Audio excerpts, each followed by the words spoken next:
30 ans. Oui, 30 ans se sont écoulés depuis la dernière fois où j'ai vu Rodrigue. Et puis on s'est retrouvés il y a quelques jours afin de rendre hommage à Daniel Renaisson, l'un des deux hommes qui a fait le full contact en France aux côtés de Dominique Valera. Mais c'est aussi l'homme qui nous a appris la boxe à tous les deux. Et puis j'ai réalisé quelque chose. Rodrigue l'histoire, c'est quand même 15 ans en équipe de France. Il est 6 fois champion de France dans 3 disciplines différentes. Médaille de bronze ou championnat du monde de 1990 et il est aussi 6e dan. Il ne le crie pas sur tous les toits parce que Rodrigue, c'est avant tout l'humilité et l'amour de la transmission. 40 ans qu'il transmet avec passion, 40 ans qu'il porte les couleurs de Daniel Renaisson. Alors le FKC est aussi très important pour moi, ce club est important pour moi parce que il est le point de départ de mon métier aujourd'hui. Sans ce club, sans Daniel, je ne serais pas devenue préparatrice mentale pour combattants. Alors je suis ravie de vous parler d'une époque, un lieu culte où tant de champions comme Rodrigue sont passés. Bonjour Rodrigue. Bonjour Mathilde. Je suis ravie de t'accueillir, c'est un moment un peu particulier pour moi. Tu t'appelles Rodrigue l'histoire. C'est bien ça. On s'est rencontrés il y a très très longtemps, il y a une Ouais. trentaine d'années, on va dire, dans un club mythique qui est le FKC. D'ailleurs, tu en portes le t-shirt. Mais avant qu'on parle de l'histoire de ce club et de Daniel, pour lui rendre hommage, peux-tu me parler de toi, de ton palmarès et de ce que tu fais aujourd'hui? Bah écoute, en ce qui me concerne, je pratique au mois d'août, ça fera donc 40 ans maintenant que je pratique le pied-point, le full contact précisément. En fait, et je n'ai pratiqué quasiment que cette discipline. Je me suis essayé aux arts martiaux, un cours de karaté qui a pas été concluant, un peu de Viet Vo Dao, une petite saison, mais à l'époque, donc à 16 ans, 15 ans, ouais, 15 ans, c'était un petit peu trop martial pour moi finalement. Je cherchais quelque chose si je puis me permettre, de plus concret, de dynamique, on va dire, De plus en ouais, de plus engageant. Voilà, c'est ça. Sport de combat en fait. Et en gros, j'avais, comment dirais-je, j'avais acheté le livre de Daniel en fait à une boutique parisienne qui se trouvait rue de la Montagne Sainte-Geneviève. Je crois que c'était le club de karaté de Henri Plé, je crois, il me semble. Et en haut, à l'étage, il y avait une boutique que beaucoup d'anciens connaissent, en tout mmh cas, mh. qui existe toujours, il me semble, hein. Et C'est dans le 5e? ouais, c'est ça, c'est dans le Oui, je m'en 5e, dans souviens le très bien, quartier. j'avais Ouais, des ouais. écussons de karaté que j'allais Ouais, acheter là-bas. voilà, c'est cette mythique boutique des arts martiaux Ouais. où on trouvait des ouvrages de toutes les disciplines de budo, souvent en VO d'ailleurs. Ouais. Et en fait, et il y avait là le bouquin de Daniel Renson, et il y avait aussi celui de Dominique Valera. Et en parcourant, on va dire les deux, en feuilletant un peu les deux bouquins, mon budget me permettait pas d'acheter les deux, et j'ai opté pour celui De Daniel. de Daniel. Ça a été pendant pas mal de temps, pas mal de mois, mon livre de chevet, si je puis dire. Et en me disant un jour, en tout cas, je mettais tout en œuvre, économiser de quoi pouvoir m'inscrire, ne serait-ce que un mois au sein du club à la période estivale, puisque c'est un club qui était ouvert toute l'année. Mmh mh. Et en fait, il s'est avéré que le 1er août 86, j'ai poussé les portes j'ai monté les marches en fait. Oui, c'est J'ai ça, c'est monté les exactement ce que je voilà. décris dans le livre. Tu montes les marches et puis au bout des marches, en face, tu avais la salle de muscu et C'est à gauche, ça. tu avais le Et bureau de Daniel et ouais, la grande c'est salle. ça. Et la grande salle avec cette Ouais, lumière. cette lumière, ouais, C'est c'était magnifique. franchement, euh, on avait un peu l'impression de rentrer dans une cathédrale, quoi. Tu sais, Oui, c'est c'était, vrai, il y a un petit et côté religieux, ouais, ah ben effectivement. c'était assez impressionnant, parce qu'en plus, quand tu montais ces marches, t'arrivais, bon, t'avais immédiatement voilà, le bureau de Daniel effectivement sur la gauche, et en face de toi, Ouais. et t'avais tout de suite, parce il y avait un certain nombre de cours qui se déroulaient, et t'avais une vue mais directe c'était vraiment au cœur du sujet, quoi, en fait. Alors Et c'était assez impressionnant, en fait, parce que tu te dis, t'étais immédiatement capté, ah ouais. et hyper, les yeux Mais écarquillés, quoi. la gentillesse de Daniel et et puis l'accueil, voilà. l'accueil chaleureux de Daniel. Alors pour les gens qui connaissent pas Daniel, je vais revenir sur ton palmarès parce que tu m'en parles pas, donc je vais revenir dessus. Ah, disons que ça s'est fait après, à vrai Ça dire, hein. s'est fait après, mais c'est vrai que Daniel, pour ceux qui connaissent pas, Daniel Renesson et Dominique Valera sont les 2 personnes qui ont amené le full contact en France, hein, très clairement. C'est ça, ouais, ça a été, Heu, ils font partie des pionniers et des 2 personnes qui ont énormément contribué au au développement développement du de la full. voilà, du full, ouais, de la Donc Daniel, vraiment a essayé de développer. Donc toi, tu enfin, on est rentrés à peu près à la même période, chez FKC et donc tu as un joli palmarès. Est-ce que tu peux nous en parler? eh ben, écoute, alors palmarès, j'ai toujours un peu de mal avec ça, à vrai dire. Je sais, mais tu c'est ton humilité, mais Ouais, c'est ouais, ouais, mais quand même, il y a c'est vrai que, en fait, avant d'y arriver, bien sûr, bon, bah, comme beaucoup de passionnés, hein, je je je suis pas rentré en me disant, «Je vais faire de la compétition». En fait, ça, c'est venu, c'est venu très vite, certes, mais parce que, on était encadré par des professeurs et des pratiquants vraiment exceptionnels et qui c'était vraiment un vivier de mmh, passionnés et ce qui fait que assez rapidement, et on commence déjà à te mettre dans le bain de la compétition, en fait. Et ce qui fait que, heu très, très rapidement, tu t'entraînes en te disant: «Bon, bah, je vais essayer, je vais essayer». et c'est vrai qu'on arrive très facilement, à la compétition parce que moi, je me suis retrouvée du jour au lendemain en équipe de France de semi-contact. J'ai eu cette opportunité-là, donc c'est quand même assez, incroyable. Oui, c'est vrai que en fait, À l'époque, ouais. ouais, je crois que ce qui était assez fabuleux, c'est que tu étais, quand tu arrivais dans ce club, en fait, tu étais vraiment porté. Mmh, Tu étais vraiment porté par tout le monde et en fait, cet encadrement te permettait finalement très rapidement de démystifier un petit peu la peur de la compétition. mmh, mmh mh.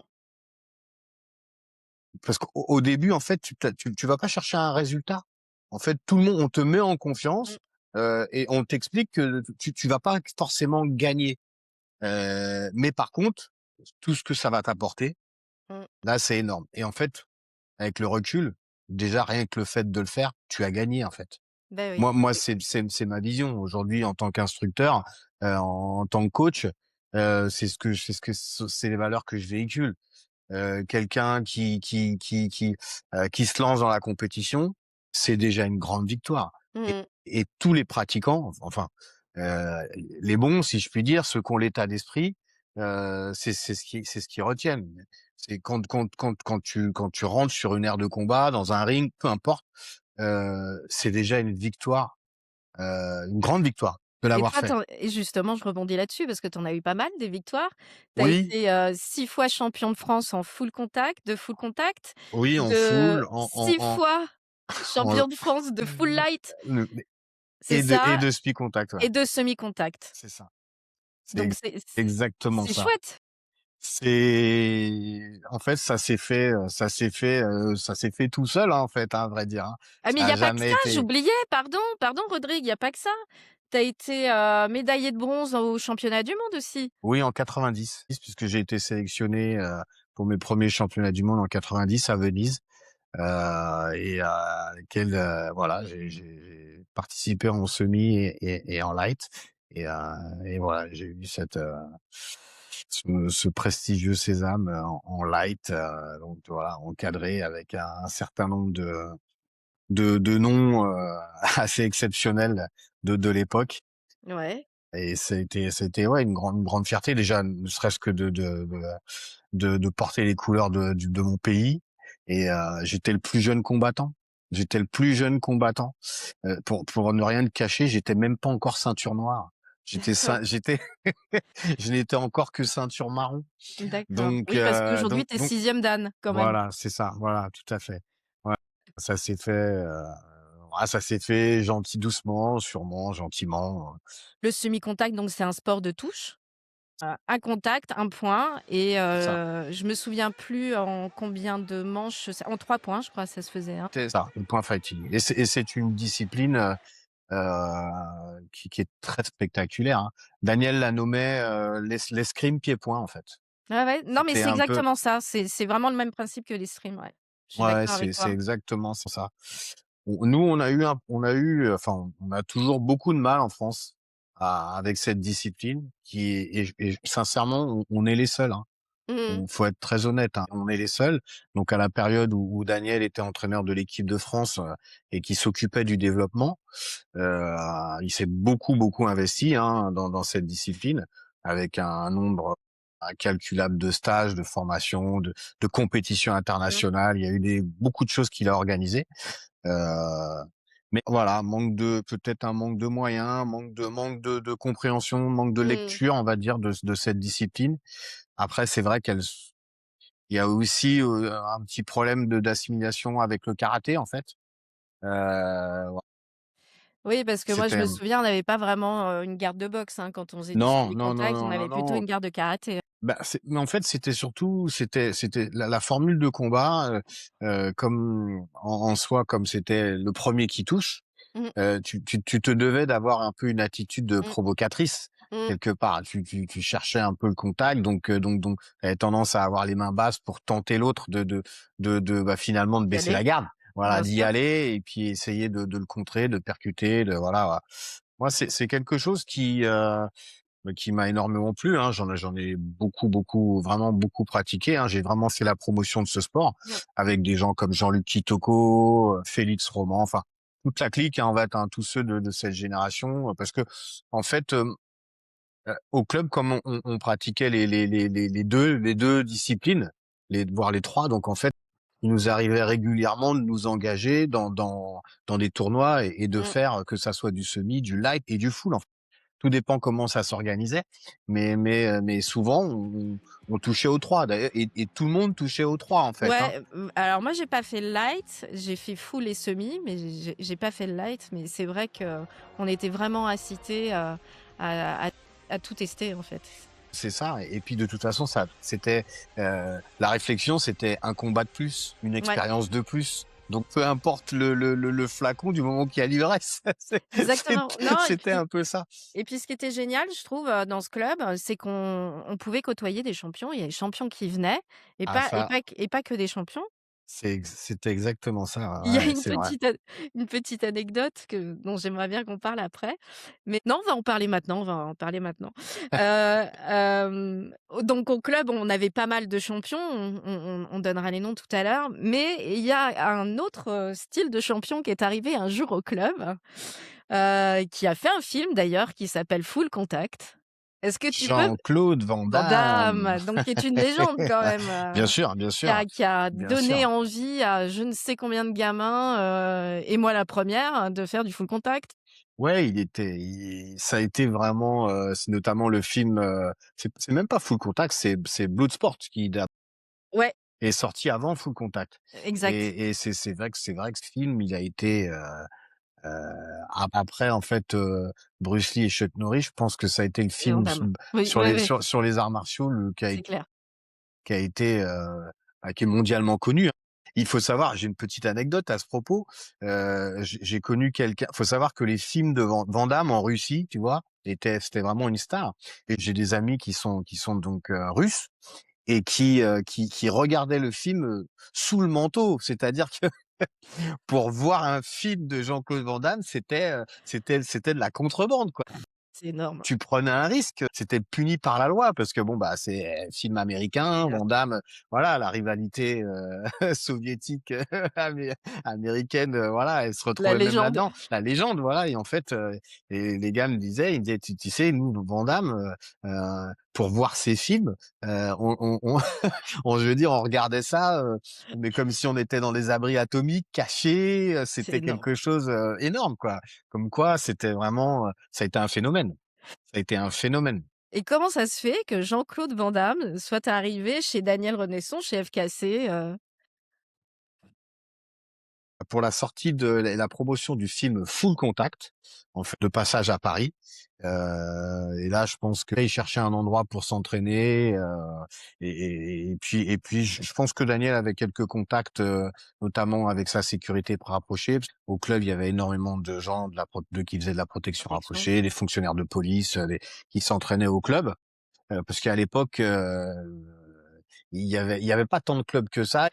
Et du coup, Jean-Claude Van Damme est venu au club et pour la promotion de ce film, mais ça s'est pas très bien passé parce que parce que parce que Raconte-nous parce tout. que bah, il a pas eu une attitude très martiale et ça a eu le don de d'agacer Daniel, Oui, de et puis c'est d'agacer. quelqu'un de franc. C'est ça. Voilà, voilà. C'était quelqu'un de franc, d'extrêmement respectueux. Et pour le coup, l'attitude de Jean-Claude Van Damme, il a pas été très Donc très cool. son attitude, on va la raconter quand même. C'est-à-dire qu'il s'est pointé en Santiago, Voilà. Et puis ils et avaient qu'il voulait décidé, s'entraîner avec ses Santiago en gros, c'est hein, ça, voilà, ils voulaient taper au sur le sac, parquet. sur le parquet, sur le dojo, et ça, non, ça a pas C'est pas du tout, passé. du tout, du tout plu à Daniel. Et puis bon, il l'agaçait en plus parce qu'il parlait qu'en anglais. Enfin Alors qu'il est voilà, c'est belge et qu'il parle alors très bien qu'il français. parle très bien français. Donc bon, Daniel parlait anglais, hein, il se Ouais. débrouillait, mais ça plus ça plus ça, ça commençait à faire prendre la mayonnaise, quoi. Ils ont eu des mots, hein. Enfin, Daniel, à un Ouais, moment donné, et il l'a invité à partir, on va dire. ouais, ouais, ouais, ouais, il lui a fait comprendre que lui, le full contact, il le pratiquait pas au cinéma, en fait. Et ça, je crois qu'ils l'ont tous compris, hein. Ouais, Ils ont tous compris c'est que bien, là, que là, il risquait gros, quoi. Il risquait il a gros. remis l'église au milieu du village, comme on C'est dit. ça, c'est ça. Heu, alors justement, est-ce que tu pourrais me donner, me décrire, 3 traits de caractère de Daniel? Pour moi, première chose, c'était un technicien hors pair. Si je dois, bien sûr, si je reste sur l'aspect, mon entraîneur, hein, mon, Mmh, mon, mon maître, hein, c'était un mmh, technicien hors pair, une grande pédagogie et aussi une générosité justement dans sa pédagogie et dans son apprentissage. C'est que c'était un vrai passionné en fait. D'ailleurs, il a combattu, et très vite, il s'est finalement retourné, vers l'enseignement, en fait. l'enseignement, ouais. L'enseignement parce que c'est vrai que, être combattant, c'est une chose, mais si on veut c'est une carrière de combattant, c'est très court. Enfin, même s'il y en a qui durent, mais ça reste court et derrière, si on veut pouvoir développer, entretenir le vivier, il faut transmettre. Et ça, Daniel, il l'avait compris. C'est pour ça que finalement, très très rapidement, quand il détectait en toi Mmh, une forme de pédagogie, une sensibilité, un sentiment, un ressenti, voilà, généralement, il te formait aussi très très vite, mmh, enfin, en tout cas, lui, il m'a fait prendre conscience de ces capacités que moi j'avais. Et très vite, en fait, il m'a orienté là-dessus d'ailleurs. C'est pour mmh. ça qu'en fait, bon, après, je dois avouer que j'avais aussi on va dire les armes, puisque bon, bah, j'étais techniquement pas mauvais. J'ai eu un apprentissage assez, parce que j'ai commencé en 86, Ouais, ouais, 90, j'étais en équipe de France, ouais. je faisais mon premier championnat du monde. Donc c'est pas rien. Mais Mais c'est mais vrai mais j'avais qu'on le truc, j'avais le truc oui, et et je puis tu y l'ai allais toujours. tous les soirs, Voilà. Ouf. voilà, tu y étais tout le temps. Voilà, moi aussi à un moment donné, j'y étais tout le temps, j'y étais tous les soirs, donc c'est vrai que pour le coup, tu évolues, plus vite. Ce qui était vachement bien chez Daniel, c'est que si on voulait y aller tous les soirs, en fait, on pouvait y aller tous les soirs. Il y avait pas, d'y aller Il y une avait minimum 3, 4, enfin, en full en tout cas, il y avait ouais, quatre cours par jour.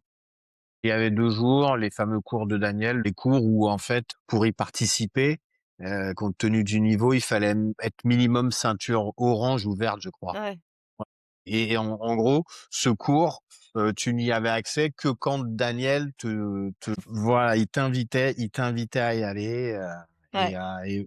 et en général, quand il t'invitait à y aller, fallait être prêt, quoi. Et puis surtout, être réceptif, hein. bien être sûr. hyper réceptif parce que Daniel, bah, comme je te disais tout à l'heure, c'était un fin technicien, donc Mmh. chaque détail, voilà, c'était ça qui était intéressant, quoi. Moi, ce que j'aimais beaucoup chez lui parce que, j'ai dû, atterrir, au FKC, fin 80, début 90. Hem, il y avait pas beaucoup de filles à l'époque, hein, qui faisaient du Ouais, full ouais, contact, hein. La bah, boxe, bien, il y avait beaucoup de filles qui faisaient du karaté, ouais, mais c'est ça. la boxe anglaise ou de la boxe, pied-point, il y en avait pas, quoi. Il y avait Non, pas non, très peu, de très, club. très peu, ouais. Il y avait très peu, donc on était, 3 filles, je crois, dans le club, hein. Et je me suis sentie, hyper bien accueillie, comme dans une famille. Et Daniel avait un regard sur tout quand même, sur tous les gens qui étaient à la salle. Et c'est vrai que je me sentais vraiment enveloppée quand on en a parlé, il y a pas très longtemps, hem, parce qu'il savait repérer les kékés, comme on dit. Ça, c'est clair, il était très vigilant, mais tout le monde en général au club, ouais. Ouais, C'est une des premières choses d'ailleurs qu'on faisait, c'est-à-dire il y avait vraiment une bienveillance. Alors ça n'évitait pas des fois certaines tensions, des petits, hein, où le ton mmh, montait, ça appuyait un petit peu de plus en plus, mais il y avait toujours un cadre qui, quand il sentait qu'il y avait, que ça pouvait que partir ça en ouais, sucette. que ça débordait un petit peu trop ou qu'il y en a un qui était un petit peu trop virulent par rapport à son niveau, par rapport à l'autre, Mmh, il y avait toujours quelqu'un mmh. qui mettait les holà en disant: Oui, parce attention, que à l'époque, quand une fille arrivait dans une salle, c'était quand même, particulier, hein. Moi, ouais, fa je me suis ouais, bien sûr, entraînée avec Paris tout le temps, parce que, c'est vrai que il y avait pas beaucoup de garçons qui avaient envie de s'entraîner avec moi, hein, on va pas c'est se vrai. mentir, hein. Ouais, je comprends, Donc ouais. Ouais, c'est c'était rare. Donc c'est bien, j'ai progressé plus vite, hein, j'ai avancé plus vite, donc j'ai trouvé mon compte. ouais, Mais c'était mais c'est vrai qu'à l'époque, c'était: «Oh là là, une fille, qu'est-ce qu'elle vient faire dans une salle de boxe?» C'était un peu cette mentalité-là, ouais, hein. ouais, c'est vrai, c'est vrai, c'est vrai. Ça s'est démocratisé aujourd'hui, Oui, mais heureusement, ouais, heureusement. heureusement, ouais. Heureusement, Il y a c'est clair. toujours des problèmes quand même de sparring, entre hommes-femmes, hein, on va Ouais, bien pas sûr, bien sûr, bien c'est sûr, bien normal, sûr. mais bon, Ouais, c'est comme ouais, ça mais évolue bon, quand même. enfin bon après c'est vrai que c'est des disciplines où il y a beaucoup d'ego, hein. Franchement, il y a eu des kékés, hein, qui sont passés, voilà, mais bon, ils restaient pas longtemps parce que Non, non, non, non et puis c'était pas du tout dans la mentalité de Daniel, de voir des gens qui étaient là pour non. casser l'adversaire ou pas qui était pas l'adversaire, mais qui était le collègue, quoi. En fait, c'est ça, ouais. Ça, en principe, ils restaient pas longtemps, hein. On a eu la chance de côtoyer des gens, assez incroyables qui sont venus, au club, hein. Il y a eu pas mal de il y a de ouais, il y a eu des grands noms de la discipline, hein. Il y a eu des grands noms de la discipline, hein, Tu donc m'avais parlé de moi j'ai croisé Jean-Marc Bigot. Jean-Marc Bigot, il y a eu Nasser, ouais, tout à fait. Il y a eu, les frères Payette, Ouais, qui étaient, Olivier, Payette, qui étaient des sacrés frappeurs. Il y a il y avait eu Kamel Chouaref. il y a eu Kamel, ouais, Kamel a été en équipe, une année et il a boxé sous l'égide effectivement de Daniel. Il y a eu, Alain Baron qui a boxé chez Daniel et qui ensuite est parti avec Dominique. Mmh. Il y a eu, il y a eu Franck Jude, Mmh. il y a eu Jean-Jacques Desplanques. Alors ça, c'est vraiment là les noms que Jean-Jacques Desplanques, c'est sur le bouquin. Mmh. C'est celui qui fait tous les coups de pied sautés, qui a une souplesse D'accord. extraordinaire. Il y a eu François Demarais. Enfin tout ça, c'est des noms qui sont, c'est des légendes des années 80 du foot en fait, hein. Mmh mh. C'était vraiment des pointures, hein. C'était Mmh. vraiment des c'était vraiment des pointures. Moi, je C'est me ça. rappelle même les, comment dirais-je, les championnats d'Île-de-France étaient relevés, mais à un point, je veux dire, c'était assez extraordinaire, quoi. C'était assez extraordinaire. Et puis en plus à l'époque, heu physiquement et techniquement, il fallait avoir du bagage parce que, chaque round, il fallait que tu fasses 10 coups de pied effectifs. Mmh. Tu vois? Tu au fur et à mesure aujourd'hui, tu as un peu des combats qui se transforment, en un coup de pied de face, un front kick Ouais. et puis derrière, c'est que de l'anglaise. Justement, j'aimerais bien que tu me parles du full contact parce qu'il y a peu de gens qui connaissent finalement le full. Enfin, il y Bah, a il y c'est-à-dire a qu'au ouais, on le pratique de aujourd moins en moins on le pratique malheureusement. de moins en moins. C'est-à-dire que alors c'est assez et il existe encore pas mal de clubs en Normandie, en fait, Mmh. voilà, en Normandie, parce que notamment il y a Éric Leclerc et Cathy Leclerc Mmh. qui ont des structures et puis Éric Leclerc a été président de la fédé, pendant un bon nombre d'années. Donc il a fait un gros développement du full. Et puis après, t'as aussi, mais à l'autre côté, en bas, sous la Loire, quoi. Après, dans le sud, quoi, où t'as Romeras et compagnie Mmh. qui eux organisent encore des galas, les nuits des champions, qui font des combats Mmh. en full. Mais c'est vrai que c'est assez éparpillé, en fait. Et C'est à ton assez avis, éparpillé. pourquoi il y a de moins en moins de pratiquants de full à ton avis? Bah, je pense que déjà il y a eu un gros problème au niveau fédéral en fait, Mmh. hein, un peu politique où à un moment donné, il y a eu des désaccords qui ont fait bah, que la profession pardon, la discipline un Mmh. petit peu elle en Mmh. a pâti, hein, parce que du coup il y a eu des problèmes d'agrément donc du coup, qui dit manque d'agrément dit pas de budget donc Mmh. pas de détection, pas de communication là-dessus. Et puis en parallèle, bah, tu as des disciplines comme le Muay Thai, Mmh. le kickboxing qui ont eux, qui se sont développés. Puis notamment à une période, il y a eu avec Canal+, il y a eu quelques combats qui ont été donc couverts Mmh. par Canal+, qui ont donné une lisibilité au kick, Mmh. avec notamment Dida et puis aussi Sami Khedira qui était promoteur, qui était un ancien du FKC d'ailleurs. Ouais, ouais. Voilà et qui ont permis en gros de gagner des décennies en fait dans le développement de ces disciplines-là. Et puis après, bah aujourd'hui, on ne parle plus que et on ne jure plus que par le MMA en fait, Mmh. Mmh. qui du coup, bah voilà, c'est dans les têtes de tout le monde. Enfin, on ne parle que de ça. Et on oublie d'ailleurs de dire que les précurseurs de la discipline avant de faire du MMA, il y a eu des. Faut savoir que alors moi j'ai des images de combats de Daniel où il met carrément un coup de boule. C'est pas vrai? Il met un coup de boule à l'adversaire, Mmh. l'arbitre le sépare et en fait, C'est il pas lui très dit, fair-play ça? je sais, en fait, comme c'est des vieilles images que j'avais récupérées, qui étaient filmées en Super 8, que j'avais Mmh. réussi à numériser, machin et tout ça, en fait, il lui met même pas un avertissement. L'arbitre ne lui met même pas un avertissement, quoi. Il lui dit juste, bon, je sais pas ce qu'il lui dit en fait, mais tu vois, mais c'était un combat de foule en fait. Ah ouais? C'était un combat de foule. Bah, ce qui est bizarre, c'est qu'il met un coup de boule, donc cet arbitre ne lui dit rien et après ils ont mis quand même un petit peu des règles. Après ils ont codifié en fait Ouais. parce qu'en fait il y avait le back fish, ouais c'est ça, le coup de poing retourné en fait Mmh. qui était autorisé mais qui souvent en fonction de la distance se terminait par un coup de coude. Ouais. Voilà, donc du coup ils se sont dit bon là il va falloir qu'on sécurise un petit peu tout ça. Euh, Donc si Daniel a mis un coup de boule, c'est qu'à un moment donné, il y avait pas de limite en fait, C'était full contact. voilà, on y allait quoi. J'ai même vu, comment dirais-je, pareil des vieilles images et en l'occurrence c'était Michel Su, le prof de karaté Mmh. qui était au club. J'ai vu un de ses premiers combats où en fait effectivement à un moment donné il fait tomber son adversaire et il tient les cordes et il lui met des coups de pied alors que l'adversaire est au sol.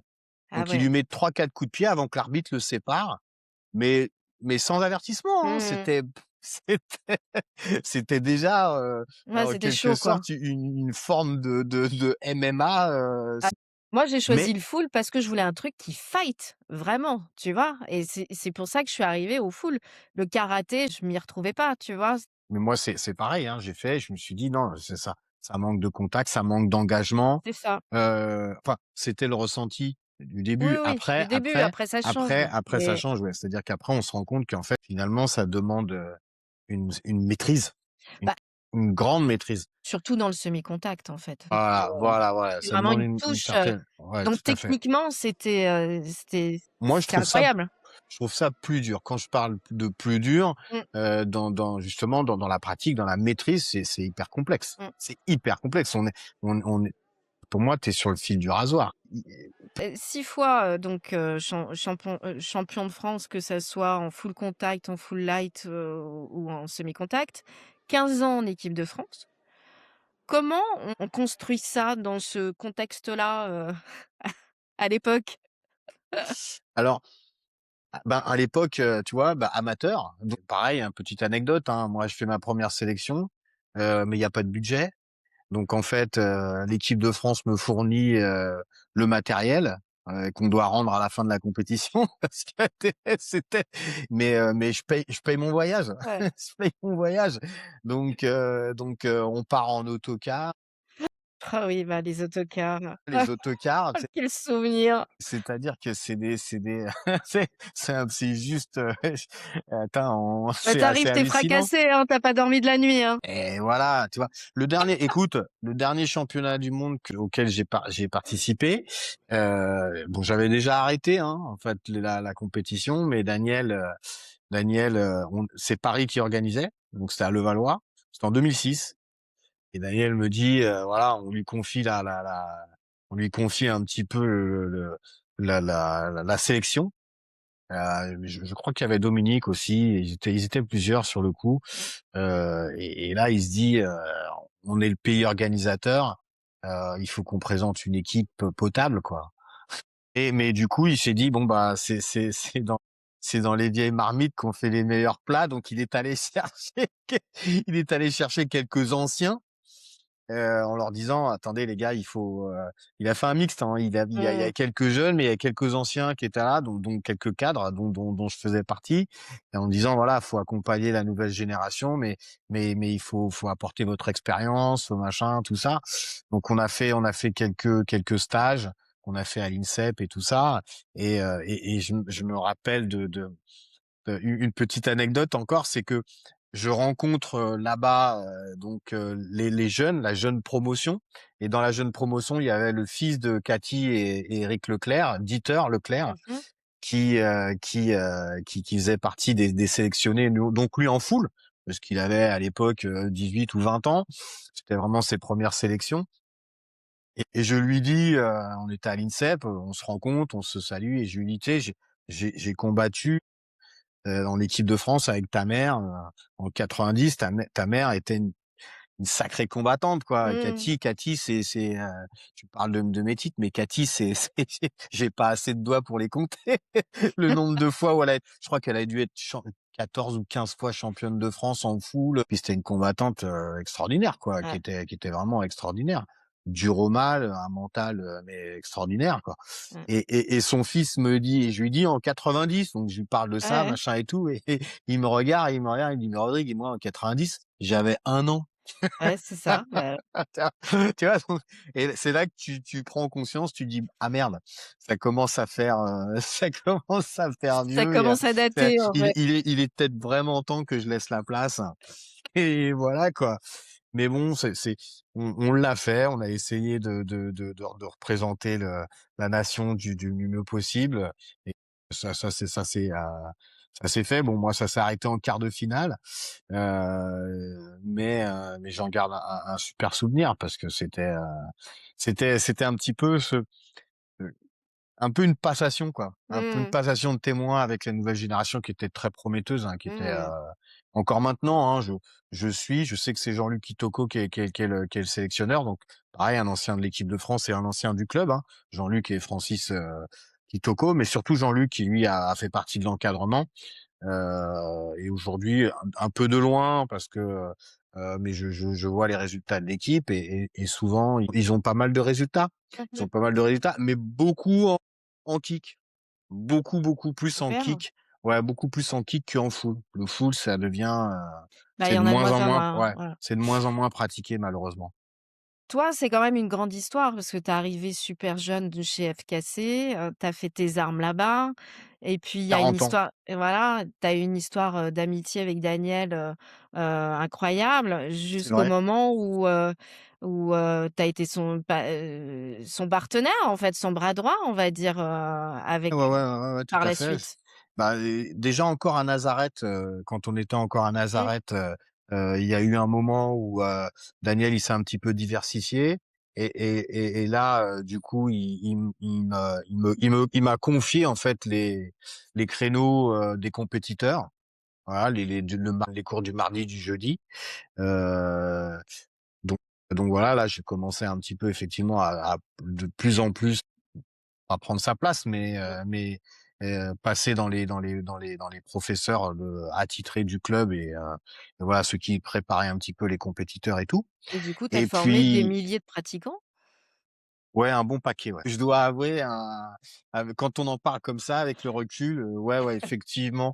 Alors le paradoxe, c'est que souvent maintenant, il y a des gens quand ils parce que comme je continue à enseigner, je porte toujours les couleurs du Mmh. FKC, tu vois? Mmh. Et même en dehors du club, hein, d'ailleurs, hein, ça c'est de famille, hein, même mon épouse, hein, elle se balade dans la rue avec les t-shirts FKC et souvent, il y a des fois, le truc, c'est que ce qui est fou, c'est que des fois, tu croises des gens, mais qui connaissent le FKC. Bah, et Donc quand c'est ils ouais. voient le t-shirt, tu sais, ils t'interpellent, mais FKC, Daniel Renson, Nazareth, oui. C'était le club mythique à Paris quand Ouais, même, ouais, ouais, c'est on va vrai pas se il y avait mentir, le hein? sien, il y avait aussi le RD, le Richardieu, le Ouais, RD Boxing, le club de ouais, Dominique, ouais, enfin, d qui où étaient pas Dominique très loin l'un de l'autre. qui était, Maître, ouais. ils étaient à quelques, ouais, ils étaient même pas à 300 mètres, quoi. Ouais, ouais, Sauf que le RD était, dès que tu sortais du métro, bon, tu tombais au tombé pied dessus, du, ouais, ouais. tombais dessus, Mmh. puis voilà. Après, il y avait l'aura de Dominique Valera, d'ailleurs, c'est vrai que souvent, Impressionnant, hein?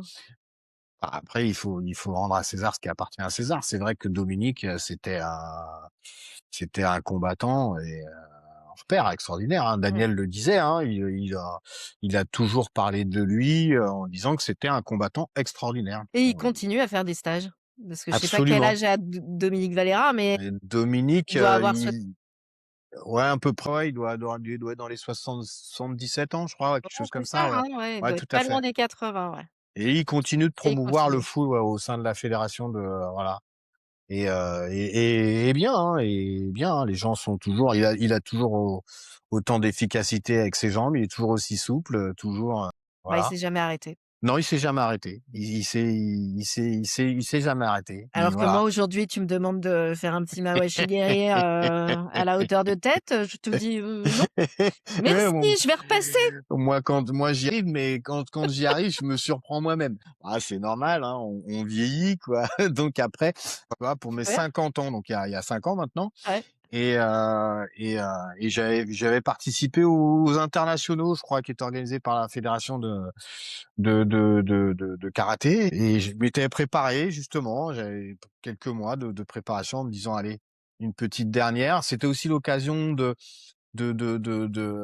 pour les élèves que j'ai eus là, dans les 10 dernières années, qui entendaient parler de moi, qui forcément, qui me côtoient, à l'entraînement, ceux que je prépare à la compétition, bah, je leur sers de sparring parce que je suis Mmh. assez généreux là-dedans. Mmh. Ouais, ouais, n'ayons pas peur des mots. Je pense que c'est le cas parce qu'il y a pas mal de coachs qui aiment pas prendre les coups.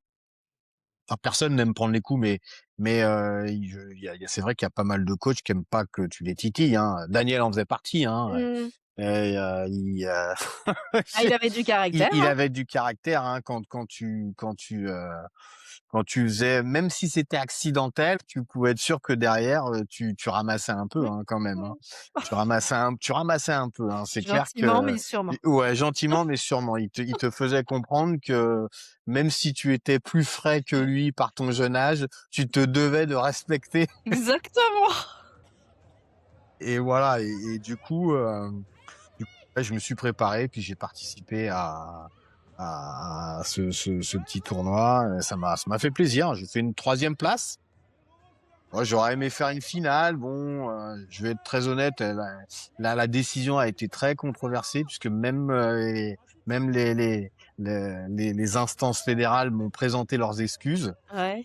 par rapport à une décision qui a été, n'ayons pas peur des mots, hein, qui a été, ils se sont royalement plantés, hein. Mais bon, j'ai pas été plus amer que ça parce que j'ai eu tellement de plaisir à croiser les gants, à me retrouver un petit peu dans cette atmosphère de la compétition. Et, et le truc très sympa en plus, c'est que la troisième place, hein, je l'ai disputé avec un de mes élèves. et du coup, Sympa. ça nous a permis de faire un super truc, quoi. Donc tu es toujours coach aujourd'hui? Ouais, ouais, toujours, Tu toujours. continues de transmettre, c'est super. Si on a envie d'être coaché par toi, on fait comment alors du coup, Rodrigue? Bah, écoute, je toujours par le biais, de la parce que le club, le FKC existe toujours, hein, D'accord. l'association, hein. Et je peux donner 2 cours par semaine, le lundi et le mercredi à 20h30. D'accord. C'est mélangé, c'est assez impressionnant, mais à l'image du club, en fait. Mmh. Et certains ont appris tardivement le décès de Daniel, justement parce que Daniel était pas très réseau, hein. Mmh. On l'a un peu aidé Bah, moi, je l'ai là-dessus, appris l'année dernière, tu vois? voilà, ouais, tu vois? Et je Je sais l'ai appris encore, l'année hein, dernière. et alors que ça fait, tu vois, ça a fait 11 ans, là, le 30 mai, mais c'est bon, ça a été tellement, brutal que du coup, c'est la vie, c'est la vie, quoi. C'est comme ça. Qu'est-ce que tu gardes, toi, personnellement, de Daniel? Tout, sincèrement, tout. Je veux dire, ça a été, déjà, ça a été une rencontre, assez exceptionnelle quand même. On a partagé tellement de choses, ça m'a ouais, ça m'a offert tellement de choses. Honnêtement, c'est la liste, elle serait je pourrais écrire un livre, hein. Ah, tu devrais Non, peut-être? ouais, je devrais peut-être, hein. Je devrais peut-être. Non, Bah oui. ça a été vraiment beaucoup de choses, quoi. Grâce au FKC, j'ai quitté ma banlieue, j'ai voyagé, j'ai rencontré des gens, enfin, côtoyé des gens, que j'aurais jamais imaginé côtoyer. Ça m'a ouvert sur tellement de choses que j'aurais jamais imaginé, à vrai dire. Et Merci pour, je t'en prie. cet échange, Rodrigue. Ça m'a fait plaisir, de parler de Daniel. Ouais, bah, écoute, moi, c'est Ça toujours, m'a fait plaisir de te revoir, aussi, quelques années après. quelques années après. Merci, de continuer de transmettre avec, rigueur et passion. La transmission, c'est pour moi, c'est la base de tout, quoi. C'est hyper important. Sinon, qu'est-ce qui resterait? Pas grand-chose, non. C'est un bel hommage que tu rends à Daniel. Voilà, bah, si c'est comme ça que c'est perçu, c'est parfait, hein. Bah, je pense que c'est comme ça, hein. On peut pas le voir autrement avec toi, Rodrigue, C'est quand cl même, hein? Hein? c'est clair, c'est clair. Je te souhaite bonne continuation, je te Merci, remercie merci, et merci, puis, Mathilde. bah, à bientôt pour de nouvelles aventures, qui sait? Un Avec livre? ouais, ouais, avec plaisir, Mathilde. OK? Merci Rodrigue, Je t'en prie, merci à toi, merci. à Bye. bientôt. Bye bye.